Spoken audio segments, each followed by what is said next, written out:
축복합니다. 우리 옆에 분들 서로 인사 나누는 시간 같습니다. 잘 오셨습니다. 감사합니다. 마태복음 13장 3절부터 23절까지 말씀입니다. 좀 길죠? 길지만 이렇게 택한 이유가 있어서 한번 기니까 저랑 교독하는 시간 갖도록 하겠습니다. 13장 3절이다. 예수께서 비유로 여러 가지를 그들에게 말씀하여 이르시되 씨를 뿌리는 자가 뿌리러 나가서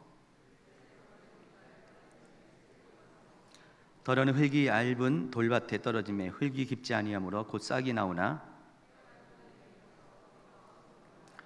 더러는 가시떨기 위에 떨어짐에 가시가 자라서 기운을 막았고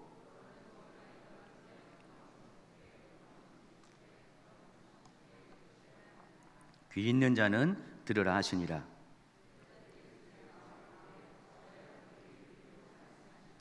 대답하여 이르시되 천국의 비밀을 아는 것이 너희에게는 허락되었으나 그들에게는 아니 되었나니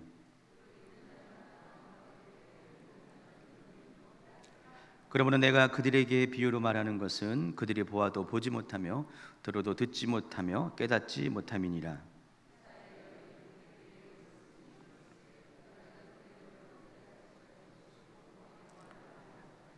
이 백성들의 마음이 완악하여져서 그 귀는 듣기에 둔하고 눈은 감았으니 이는 눈으로 보고 귀로 듣고 마음으로 깨달아 돌이켜 내게 고침을 받을까 두려워함이라 하였느니라. 내가 진실로 너희에게 이르노니 많은 선지자와 의인이 너희가 보는 것들을 보고자 하여도 보지 못하였고 너희가 듣는 것들을 듣고자 하여도 듣지 못하였느니라.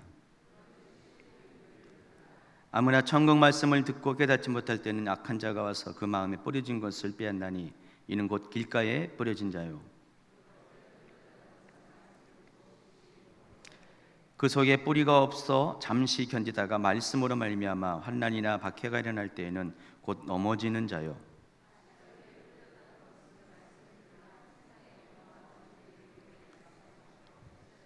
같이 읽습니다. 좋은 땅에 뿌려졌다는 것은 말씀을 듣고 깨닫는 자니 결실하여 어떤 것은 100배, 어떤 것은 60배, 어떤 것은 30배가 되느니라 하시더라. 아멘. 우리 주임제교회 성도들 중에서 텃밭이 있는 집에 사시는 분이 계세요. 언젠가 저에게 사진 몇 장을 보내오셨어요. 그 사진 속에는 그분 집에서 키운 텃밭에서 키운 여러 가지 작물들을 들고 서 있는데 재밌는 거는 고구마 하나를 딱 들으셨는데 본인 얼굴과 비교해서 딱 사진을 찍으신 거예요. 고구마가 얼굴인지 얼굴이 고구마인지 거의 크기가 똑같습니다. 여러분 뭐 큰 고구마도 많이 봤지만은 정말 그분 얼굴만큼 컸어요. 그래가지고 와 잘 자랐다. 다른 사진도 보내줬는데 다른 작물 역시 똑같이 크기가 상당히 컸습니다. 그래서 제가 물어봤어요. 도대체 집사님 무슨 비결이 있길래 이렇게 고구마도 크고 다 크게 자랐습니까? 글쎄요 목사님 뭐 열심을 다해서 농사를 졌지만은 특별한 비결은 없습니다 라고 답을 하셨습니다. 근데 제가 답을 줬습니다. 어쩌면 정답일 수도 있어요. 집사님 땅이 좋아서 그런 거예요. 그랬어요. 그분이 이제 김포 쪽에 사시는데 땅이 좋다니요. 그랬더니 아마 집사님 가정이 이곳에 이사 오고 나서 이곳에서 계속 예배를 드리다 보니까 아마도 땅이 좋아져서 그렇게 큰 식물들이 자라나는 것 같습니다 라고 대답했습니다. 다른 이유가 전혀 없거든요. 무슨 특별한 농사법이 있는 것도 아니고 그냥 그 땅에 밖에 나가서 모종을 사서 심은 식물들이 뭐든지 심으면 잘 되고 크게 자라는 거예요.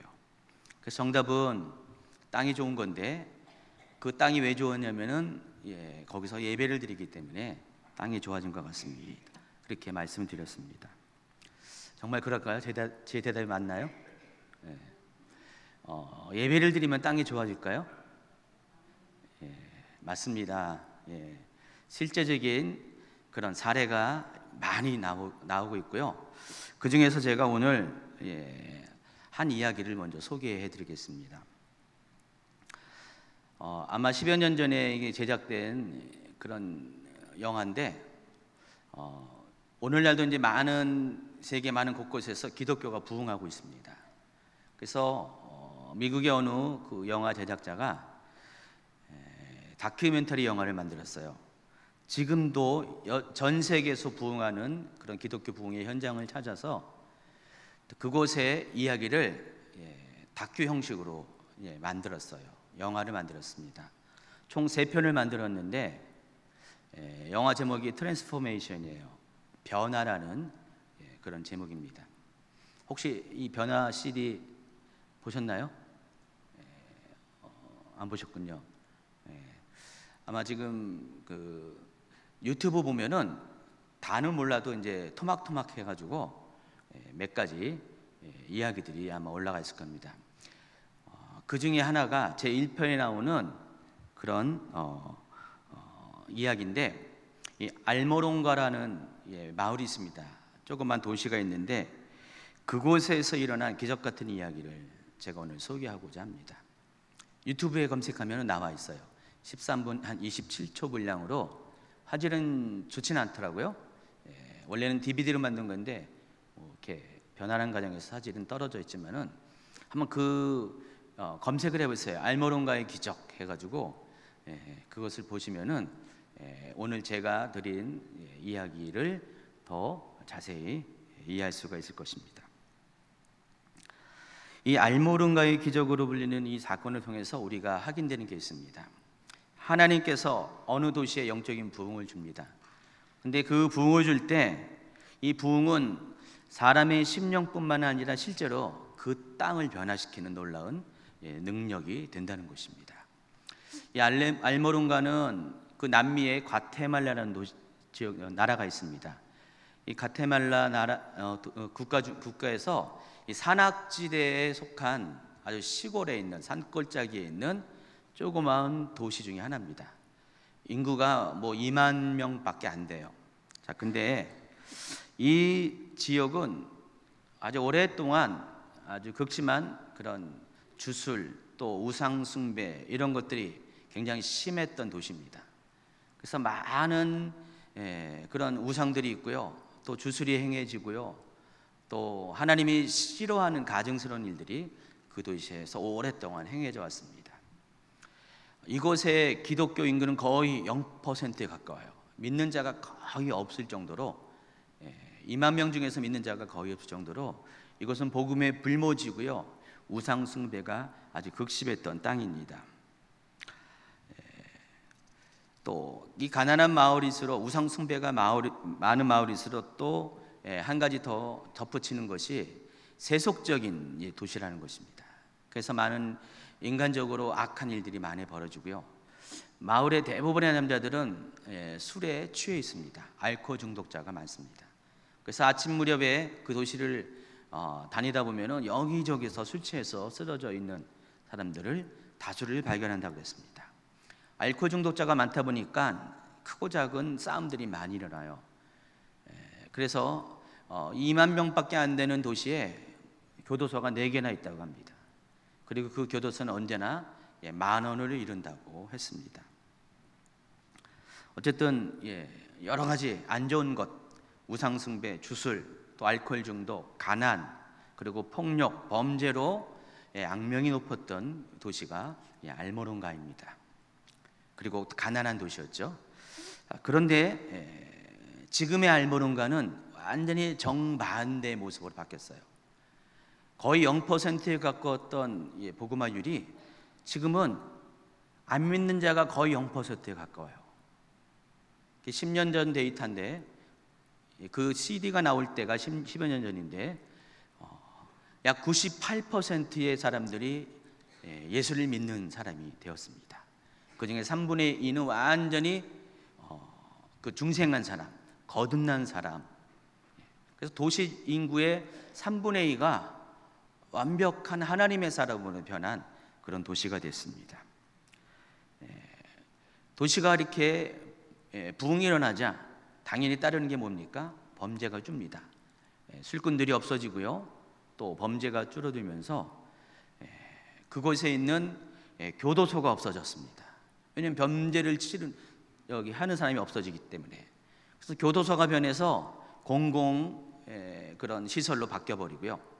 또 술집들이 부흥이 전에는 36곳이나 있었는데 부흥이 지나다 보니까 술집이 3개 빼고는 다 문 닫았어요. 그리고 거의 대부분 사람들이 교회를 다니다 보니까 그 마을의 분위기가 싹 바뀌어가지고 이제는 마을이 더럽고 가난한 도시가 아니라 아주 깨끗하고 활기찬 도시로 바뀌었습니다. 그리고 알코올 중독자가 사라지다 보니까 가정이 회복되기 시작합니다. 그래서 많은 깨어진 가정들이 회복되어서 가장이 제대로 자기의 자리에 돌아오니까 가정들이 회복이 되는 놀라운 역사가 있었습니다. 자, 어떻게 해서 이런 변화가 생겼을까? 이 변화의 주인공은 당연히 하나님이시지만은 하나님께서 한 사람을 택했어요. 그곳에서 자신의 목숨을 걸고 기도하면서 사역하는 한 목사님을 세웠고 그분의 수고와 헌신과 희생을 통해서 이 같은 부흥이 일어났다는 것입니다. 그분의 이름이 마리아노라는 목사님이신데 그 CD에 보면 나와요. 그분이 인터뷰하는 게 나오는데 어느 날 하나님께서 이분을 찾아오셔서 나를 섬기기 위해서 내가 너를 택했다라는 그런 말씀을 주셨어요. 마치 사도 바울처럼 이분에게 이렇게 찾아오셨습니다. 그리고 이분이 변화받아서 목사가 되고 목사가 된 후에 어느 날 그분이 결단을 합니다. 결단을 하고 이 마을을 붙잡고 있는 모든 악한 영에 대해서 영적 전쟁을 선포합니다. 그리고 몇몇 안 되는 교인들과 함께 일주일에 3-4일씩 금식하면서 이 도시에서 우상이 떠나가기를 위해서 선포하며 기도하기를 시작합니다. 그랬더니 좋은 일이 생길까요? 아닙니다. 격렬한 영적 전쟁이 일어나게 됐습니다. 이분이 가만히 있을 때는, 기도하지 않을 때는 아무 일도 일어나지 않았는데 기도를 하기 시작하니까 그때부터 핍박이 찾아오기 시작하는 거예요. 사람들이 이 목사님을 비롯해서 교인들을 거부하기 시작하는 것입니다. 어떠한 접촉도 하려고 하지 않습니다. 심지어는 먹고 살아야 되는데 먹을 것도 팔지 않아요. 그리고 수시로 교회를 몰려가 가지고 행패를 부리고 그 교회 안에서 마술을 행하기도 합니다. 수많은 협박과 또 생명의 위협을 가하는 일들이 발생했습니다. 어느 날 몇몇의 폭력배들이 이분의 교회를 찾아와서 이분을 납치해 갑니다. 그리고 이분을 협박하기 시작합니다. 이분을 손을 묶은 다음에 얼굴을 때리고 그리고 나서 총을 들고 이분의 목구멍에다가 총구를 댑니다. 들여댑니다. 왜 됐겠어요? 위협을 하기 위해서 됐습니다. 당신이 이곳 안 떠나면은 죽이겠다. 근데 이분이 굴하지 않고 끝까지 버팁니다. 그리고 나서 속으로 기도합니다. 하나님, 이 상황 가운데서 나를 보호해달라고 혼자서 조용하게 기도했습니다. 이분이 굽히지 않으니까 실제로 이 폭력배들이 총을 쏘기 시작합니다. 방아쇠를 당깁니다. 첫 번째 방아쇠를 당겼는데 달그락, 두 번째 방아쇠를 당겼는데 달그락, 세 번째도 달그락. 계속해서 방아쇠를 당기는데 총알이 나가지 않는 거예요. 분명히 총알을 다 장전했는데 달그락 소리만 나지 총알이 발사되지 않는 것이에요. 폭력배들이 깜짝 놀랐어요. 갑자기 두려움을 느껴가지고 총을 내버리고 도망을 쳐버렸습니다. 놀라운 기적이 일어난 겁니다. 자, 이 일이 있고 나서 폭력배들이 변화를 받기 시작하고요. 그리고 마을 사람들이 하나님의 역사를 경험하기 시작합니다. 사람들에게서 귀신이 떠나갑니다. 병든 자가 낫는 초자연 역사들이 여기저기서 일어나게 됩니다. 그와 동시에 많은 사람들이 교회로 몰려들기 시작합니다. 예수 믿는 자들이 늘어나면서 이분을 겁박했던 폭력배들이 변해서 그들도 예수를 믿고 오히려 그들 중에서 많은 자들이 목사가 되기 시작합니다. 가장 악한 죄인이었던 사람들이 오히려 사도 바울처럼 복음을 전하는 자로 바뀌기 시작합니다. 완전히 도시 전체가 영적으로 흑암 속에 있었던 도시가 이제는 하나님의 빛 가운데로 나와오게 됩니다. 근데 복음의 위력은 이것으로 끝난 것이 아니에요. 사람들의 마음의 밭만 치료받은 것이 아니라 하나님께서 실제로 그 땅을 치유하기 시작합니다. 그래서 그때 이후로 부흥이 일어난 이후로 하나님께서 이 땅을 축복하기 시작하는데 농사를 짓습니다. 농사를 짓는데 심는 작물마다 아주 튼실하게 잘 자라게 됩니다. 그래서 다른 마을에서, 바로 옆에 마을에서 자라는 그런 식물보다 최소한 2배, 3배 정도의 크게 농산물들이 자라나고요, 퀄리티도 워낙 좋아가지고 이 알모론가에서 재배되는 식물이 과테말라는 물론이고 다른 나라까지 수출할 정도로 굉장히 인기를 끕니다. 그래서 내노라는 그런 농경학자들이 도대체 이 알모론가에서는 어떻게 농작물을 재배하기 때문에 이렇게 좋은 상품들이, 극상품들이 나온가를 연구하기 위해서 많은 학자들이 이 마을을 방문해서 연구를 시작합니다. 그런데 아무도 그 원인을 밝혀내지 못했습니다. 특별한 재배법도 있는 것도 아닌데 어떻게 이 마을은 농사를 지면은 짓는 대로, 무엇을 심든 심는 대로 크고 아름답고 또 맛이 좋은 것으로 이렇게 자라나는지 아무도 몰랐습니다. 그러나 마을 사람들은 알았어요. 그 비법을 알았습니다. 마을 사람들은 이구동성으로 말합니다. 이 도시가 하나님께 순복하였더니 그때부터 우리는 아무런 일도 하지 않았지만은 하나님께서 이 땅을 축복하셔서 더 많은 그런 농산물을, 더 좋은 농산물을 재배하기 시작했다라고 대답을 했습니다. 그래서 가장 확실한 농경법이 뭐라고요? 하나님이 임재예요. 하나님의 임재가 있다 보니까 사람들의 마음만 변한 것이 아니라 실제로 이 땅도 변하기 시작했다는 것입니다. 이처럼 영적인 변화는 물질 세계에도 영향을 끼치는 것이 사실이라는 것입니다. 사람들이 회개하고 기도하며 하나님의 부흥을 경험하게 되면은 그 사람 내면만 바뀌는 것이 아니라, 관계만 바뀌는 것이 아니라 실제로 하나님은 그들이 거하는 땅도 축복하시고 변화시켜 주십니다. 자, 이것이 성경에도 나와 있어요. 어디에 나와 있냐면은 역대하 7장 14절입니다. 한번 같이 읽어볼까요? 시작. 내 이름으로 일컫는 내 백성이 그들의 악한 길에서 떠나 스스로 낮추고 기도하여 내 얼굴을 찾으면 내가 하늘에서 듣고 그들의 죄를 사하고 그들의 땅을 고칠지라. 분명히 성경은 증명합니다.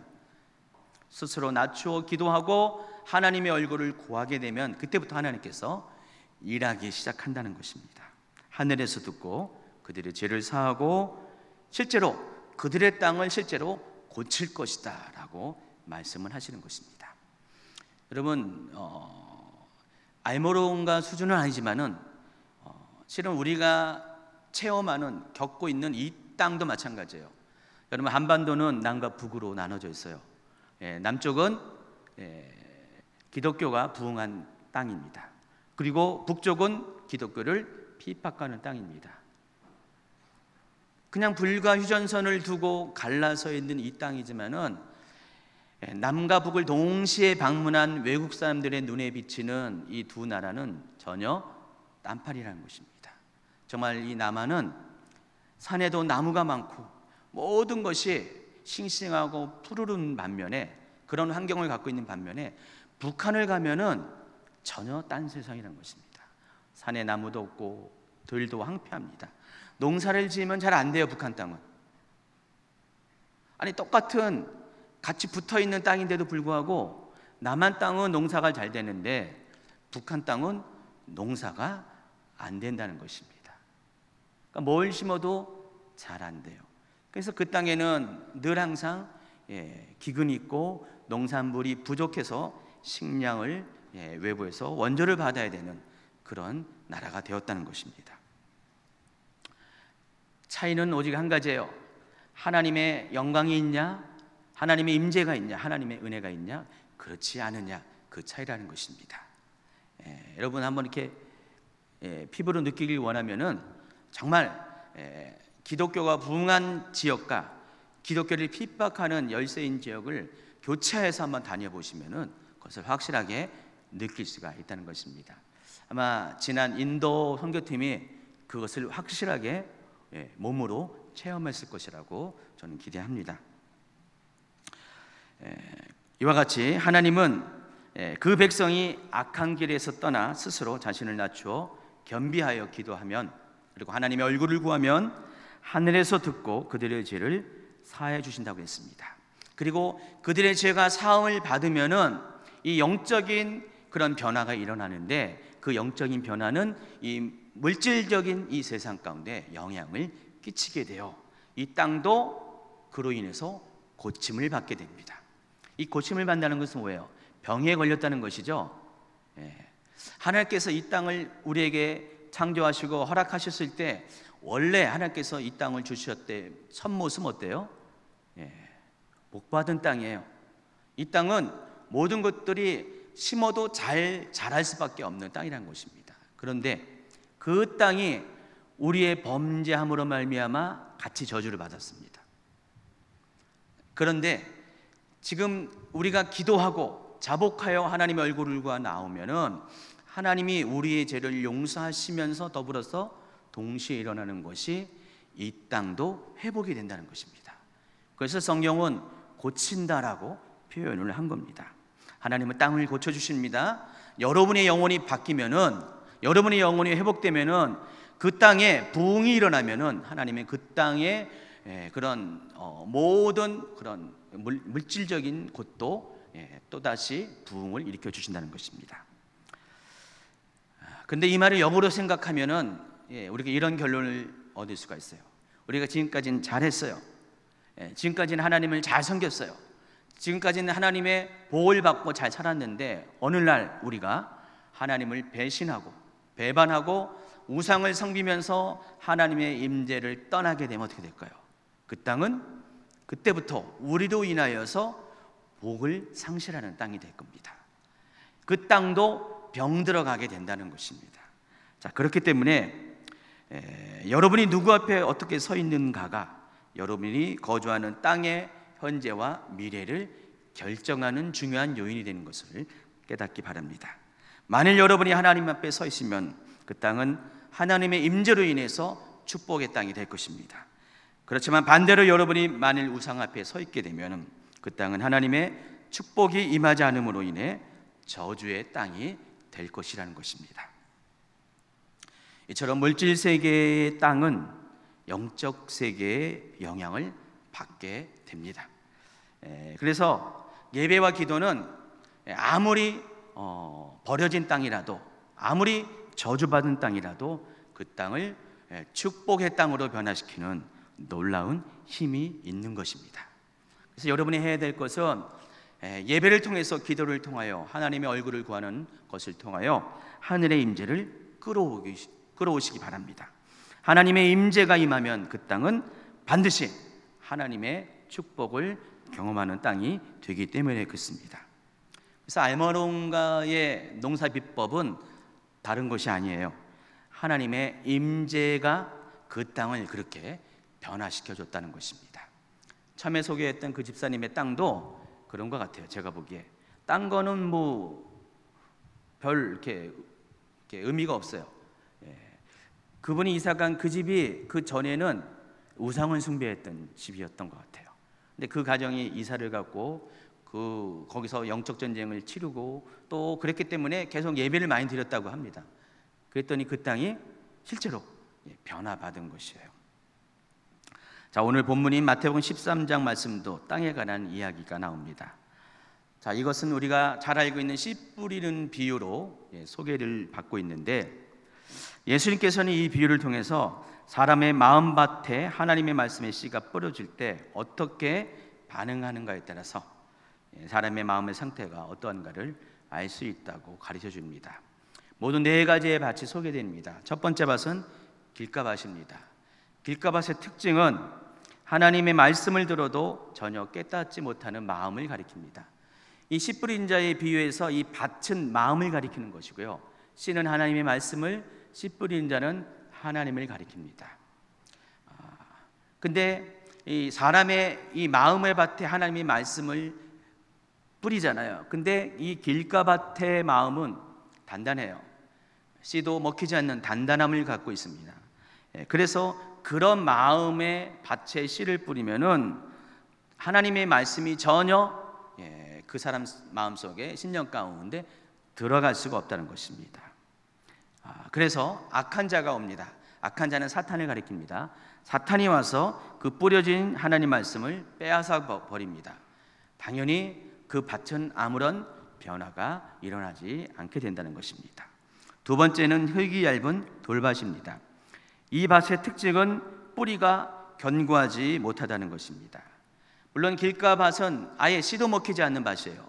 그러나 이 돌짝밭은 씨는 조금씩 들어가서 내려서 식물이 자라기는 시작합니다. 그러나 문제는 돌로 인해서 뿌리가 깊이 내리지 못하기 때문에 환경이 바뀌게 되면은 문제가 생긴다는 것입니다. 해가 떠오릅니다. 해가 뜨거우게 되죠. 뜨거워지면은 그 뜨거운 해로 인해서 뿌리가 깊지 않은 이 식물은 이내 말라버리게 된다는 것입니다. 이와 같은 마음의 밭을 가리켜서 상처난 마음이라고 이야기할 수가 있죠. 그래서 이 돌이 의미하는 것은 상처난 마음이 가리킵니다. 사람의 상처난 마음은 처음에는요, 하나님 말씀을 잘 받아들이다가도 뭔가 환경이 바뀌잖아요. 바뀌게 되면은 곧바로 실족하고 또 쓰러지게 된다는 것입니다. 환경에 굉장히 약해요. 영적인 환경에 굉장히 약합니다.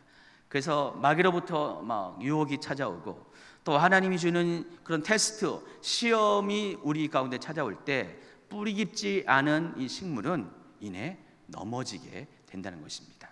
그래서 상처가 많은 사람의 특징은 냄비와 같아요. 냄비 아세요? 양은 냄비. 옛날에 여러분 양은 냄비에다가 라면 많이 끓여 드셨잖아요. 아주 옛날에는 양은 냄비에다가 밥도 해 드셨는데, 양은 냄비의 특징은 뭐예요? 그 재질이 너무 얇아가지고 불을 가하면은 쉽게 가열되지만은 또 불이 끄면은 쉽게 냉각되는 그런 특성이 있습니다. 요즘 것들은 은근히 이렇게 뜨거워졌다가 식을 때도 천천히 식는데, 양은 냄비의 특징은 빨리 뜨거워졌다가 빨리 꺼지는 그런 특징을 갖고 있습니다. 이 상처난 마음의 사람의 특징이 그래요. 양은 냄비예요. 양은 냄비처럼 빨리 이렇게 마음이 업됐다가 두고 환경이 바뀌면은 금방 식어지는 그런 모습을 갖고 있다는 것입니다. 그래서 이런 사람에게는 하나님께서 하나님의 일들을 시켜줄 수가 없어요. 그래서 환난이나 핍박이 찾아오면은 속절없이 넘어지기 때문에 이런 것들은 도저히 열매를 맺을 수가 없다는 것입니다. 세 번째 밭이 뭐죠? 가시떨기밭. 이 밭의 특징은 두 가지가 함께 자란다는 것인데 곧 두 마음을 가리킵니다. 예수님은 이러한 마음 상태를 가진 사람은 세상에 속한 염려와 또 재물의 유혹 때문에 말씀이 막혀서 결실하지 못하게 된다고 말씀을 해주셨습니다. 그리고 마지막이 좋은 땅입니다. 그래서 이 좋은 땅에 심겨진 식물은 앞에 세 가지 밭과는 달리 30배, 60배, 100배의 열매를 맺을 수 있는 그런 결실하는 밭이 된다는 것입니다. 제가 오늘 이 본문을 택하면서 여러분이 너무나 잘 알고 있는 씨 뿌린 자의 비유고 네 가지 밭의 비유입니다. 근데 제가 여러분이 알고 있는 내용을 다시 한번 반복해서 설명하고자 이 본문을 택한 건 아니에요. 제가 이 본문을 택한 이유는 바로 씨 뿌리는 자의 비유의 중간에 있는 내용 때문에 이 본문을 택한 것입니다. 그래서 이 오늘 본문 말씀은 모두 세 개의 단락으로 구성이 되어 있어요. 첫 번째 단락이 3절부터 9절까지인데 여기에는 씨 뿌리는 자의 비유 그 자체가 실려 있습니다. 그리고 건너뛰어서 13절부터 23절까지는 그 씨 뿌리는 자의 비유를 예수님께서 해석하시는 장면이에요. 그리고 중간에 10절부터 18절까지가 바로 샌드위치처럼 이렇게 중간에 끼어 있어요. 근데 여기에는 어떤 내용이 있을까? 약간 어려운 해석이 어려운 내용이 있어요. 제가 그것을 자세히는 못해요 오늘. 그래서 근데 대략적으로 전체적으로 이야기하면은 전체적인 이 씨 뿌린 자의 비유 안에 가운데 들어간 이 단락에서 설명하고자 하는 것은 바로 이 씨 뿌리는 자의 비유를 우리가 듣고 깨달아야 될 이유에 대해서 예수님께서 설명을 해 주신 것이라는 것입니다. 왜냐하면은 우리가 씨 뿌리는 자의 비유를 보고 들었게 되면은 그것으로 말미암아 복이 되기 때문에 그렇다는 것입니다. 16절을 읽어드리겠습니다. 그러나 너희 눈은 봄으로 너희 귀는 들음으로 복이 있도다. 자, 어쨌든 여기서 소개한 이 네 가지 밭 중에서 좋은 땅을 제외한 세 가지의 밭 모두는 잘못된 마음의 상태를 가리킵니다. 그 밭들은 모두가 문제가 있는 밭들이에요. 왜냐하면 결론적으로 열매를 맺지 못하기 때문에 그래요. 여러분, 모든 자연의 것들은 가장 건강한 상태는 시간이 지나고 자라게 되면 꽃이 피고 열매를 맺는 것이 정상이라는 것입니다. 근데 열매를 맺어야 함에도 불구하고 맺지 못한다는 것은 문제가 있다라는 것입니다. 하나님 나라의 개념에서 열매는 매우 중요합니다. 그래서 사람이 하나님 말씀을 먹고 자라나서 열매를 맺어야 되는데 열매를 맺지 못한다면 그 사람이 믿음이 신앙이 건강치 못하다는 증거가 된다는 것입니다. 변화가 있기 전에 부흥이 있기 전에 이 과테말라 이 알모르가 사람들의 마음밭들도 이와 같았어요. 그들 중에 어떤 사람은 길가밭의 마음을 가졌고요. 또 그들 중에 또 다른 사람은 상처난 마음, 울짝밭의 마음을 가졌습니다. 그리고 어떤 사람들은 두 마음을 가진 사람들이었습니다. 그리고 또 어떤 사람들은 이 세 가지의 잘못된 마음이 짬뽕이 되어서 가장 최악의 상태의 삶을 살았던 사람도 있었을 것입니다. 그런 상태에서 하나님이 그곳에 임할 수가 없었어요. 그렇게 불결한 마음의 상태를 가진 사람들에게 거룩하고 순결하신 하나님께서 그들의 마음에 임재할 수가 없었다는 것입니다. 여러분, 하나님의 임재는 그 도시에 축복을 가져다 줍니다. 근데 하나님이 임재하지 못하니까 어떻게 돼요? 그 도시는 하나님의 축복이 임할 수가 없고 따라서 그 빈 공간을 차지하는 것은 마귀로부터 나오는 저주밖에 없다는 것입니다. 그래서 그 땅은 황폐했고요, 그 땅은 가난했고, 그 땅은 폭력이 많았고, 그 땅은 우상 숭배가 심해진 버려진 땅이 되었다는 것입니다. 그래서 우리가 땅을 변화시키기 위해서는 하나님의 임재를 끌어내려야 돼요. 여러분의 개인의 삶이 변화되고 그 땅이 새로워지는 유일한 방법, 그 세대가 바뀌는 유일한 방법은 하나님의 임재를 머물게 하는 것입니다. 그래서 삶의 변화를 기대하고 하늘의 축복을 간절히 원하는 사람들이 최우선으로 해야 될 것은 하나님의 임재가 머물 수 있도록 여러분의 마음밭을 청결히 하는 작업을 하셔야 한다는 것입니다. 길가밭의 밭처럼 씨도 먹히지 않는 생각에 견고한 진을 가진 사람은 그 마음을 갈아엎으셔야 됩니다. 돌짝밭처럼 마음에 가득 채워진 상처들을 또 끄집어내야 됩니다. 그리고 가시떨기와 같은 잘못된 마음의 생각들을 버리는 작업을 해야 됩니다. 이 세 가지 작업이 완성이 되면은 그때야 비로소 하나님은 그 청결해진 마음 가운데 임하실 것이고, 그때 하나님의 임재를 통하여서 심령의 변화가 생길 것이고, 이 심령의 변화는 그 땅을 고치게 할 것이고, 바로 그 땅이 천국이 임하게 되는 것입니다. 땅의 축복은 그래서 사람에게 그 원인이 다 기인된다는 것을 아셔야 돼요. 그러니까 여러분이 어떠하냐에 따라서 여러분이 거주하는 땅도 변하게 된다는 것입니다. 그러므로 오늘 제가 말씀드리고 싶은 것이 있습니다. 아까 제가 이 세 개의 단락을 구분해서 설명을 했는데, 이 세 가지의 단락 중에서 전체적으로는 씨 뿌린 자의 비유를 말하고 있지만은 중요한 것이, 여러분이 미처 생각하지 못하는 것이 하나가 있는데, 그것이 바로 중간 단락이고, 씨 뿌리는 자의 비유를 들어야 할 이유에 대해서 설명을 하면서, 그 이유가 아까 16절에 읽은 것처럼 너희 눈은 봄으로 너희 눈은 귀는 들음으로 복이 있도다라는 그 구절을 주목하시기 바랍니다. 그래서 밭도 중요하지만은 한 가지가 더 중요합니다. 바로 여러분에게 드릴 귀가 있어야 한다는 것입니다.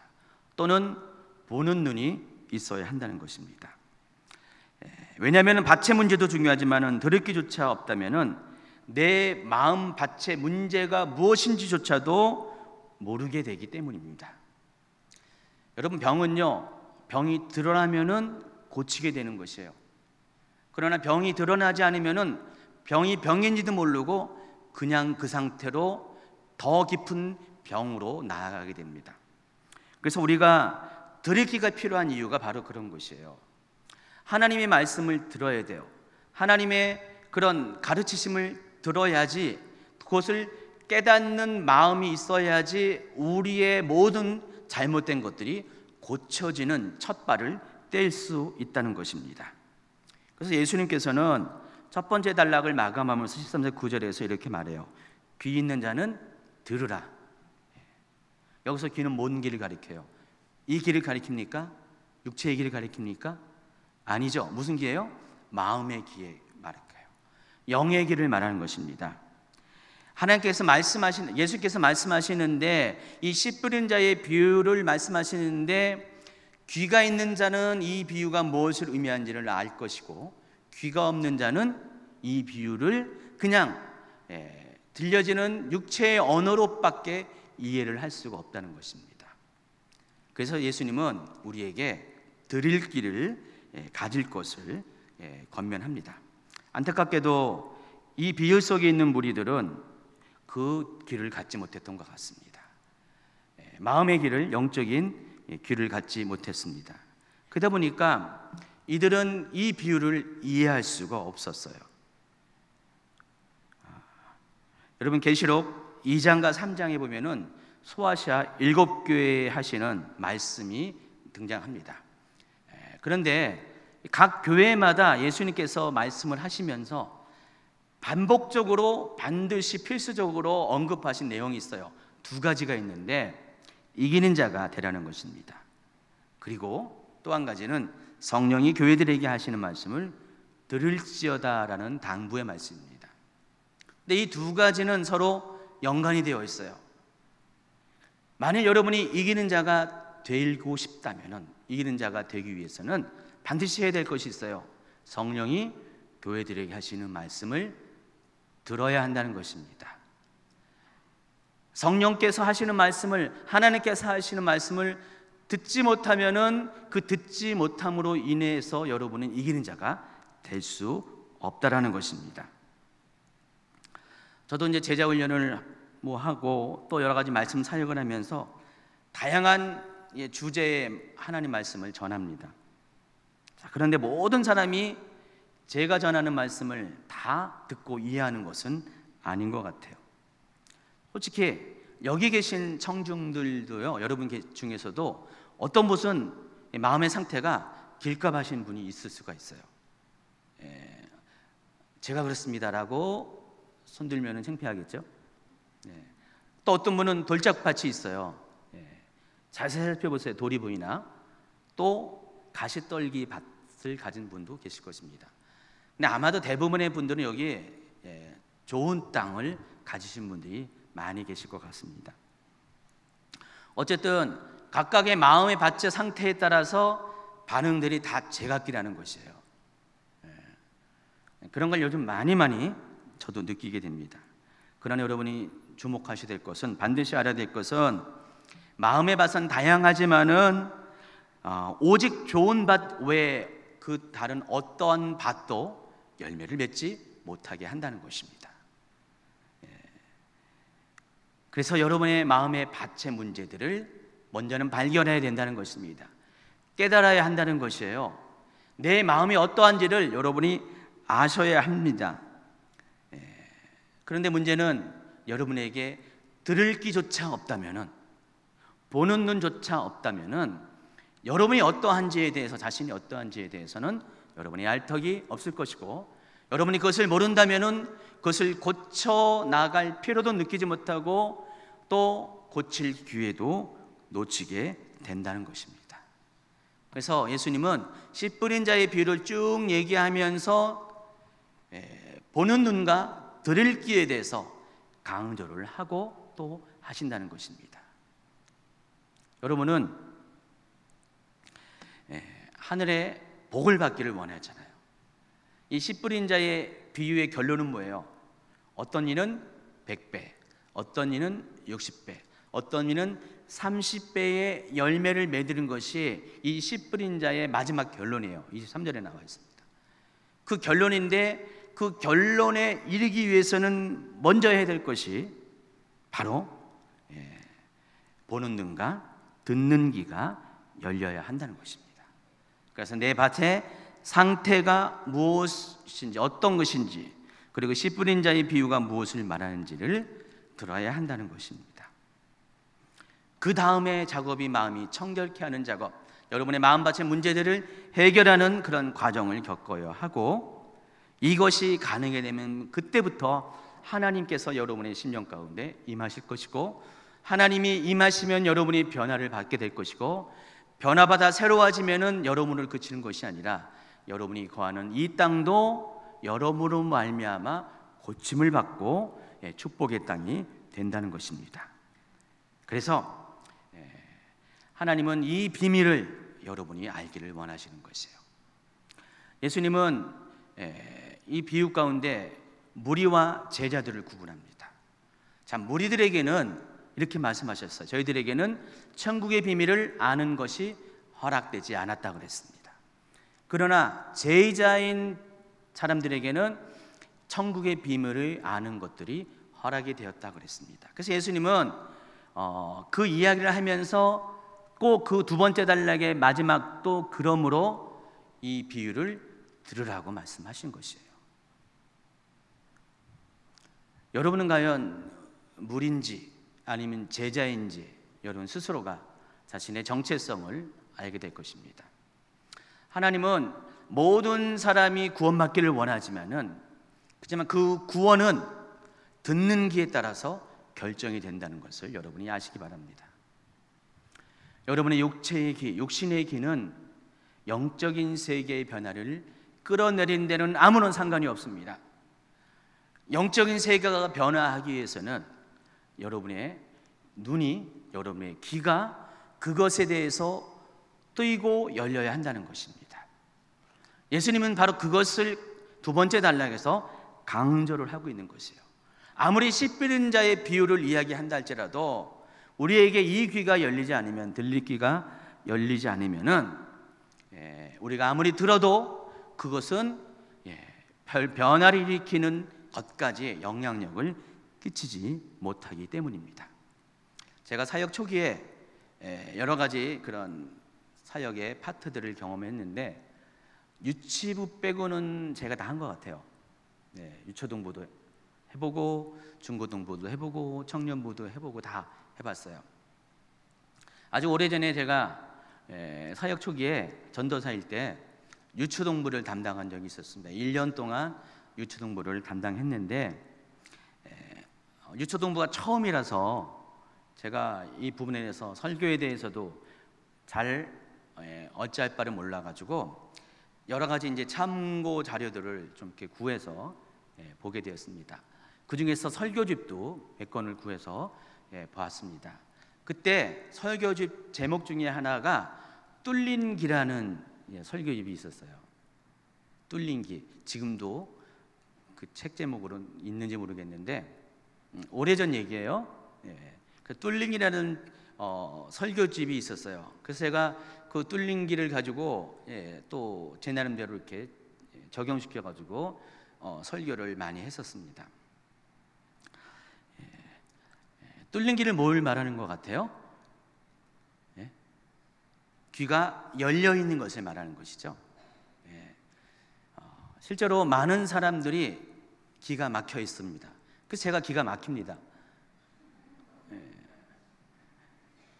하나님의 말씀을 들어야 하는데 막힌 귀가 있기 때문에 듣지 못해요.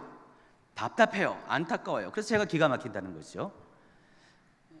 그래서 하나님의 말씀을 듣기 위해서는 여러분의 귀가 뚫려야 돼요. 하늘과 뚫려야 됩니다. 하나님의 마음과 뚫려야 돼요.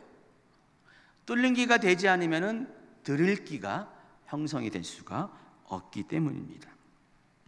그래서 하나님은 여러분의 귀를 뚫어주시길 원하세요. 들을 수 있는 여러분의 눈을 띄어주길 원합니다. 볼 수 있게끔. 그리고 그런 보는 눈과 그런 듣는 귀는 여러분을 복된 삶으로 인도하게 된다는 것입니다. 혹 여러분의 마음의 상태가 어떠하든 간에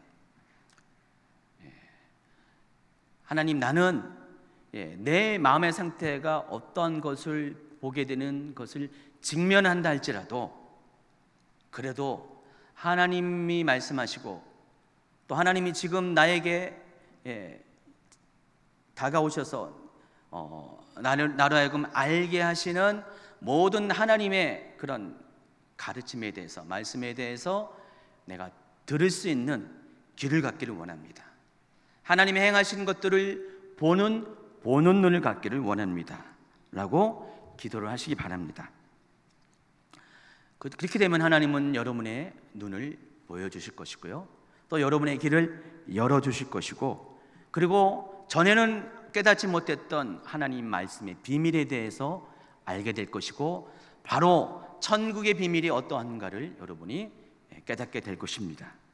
그러면 그때부터 여러분의 삶은 고침을 받는 출발을 하게 된다는 것이에요. 여러분, 단단한 거 갈아엎어버리면 끝납니다. 돌이 많은, 상처가 많은 마음밭, 돌 끄집어내면 끝나요. 그리고 가시떨기와같이 두 마음을 가진 생각들, 그 악한 생각들을 뽑아버리면 끝나게 돼요. 중요한 것은 문제를 발견할 수 있는 눈을 갖는 것이 중요하다는 것입니다. 내가 문제를 발견하지 못하기 때문에 그러한 것들을 해결할 수 없습니다.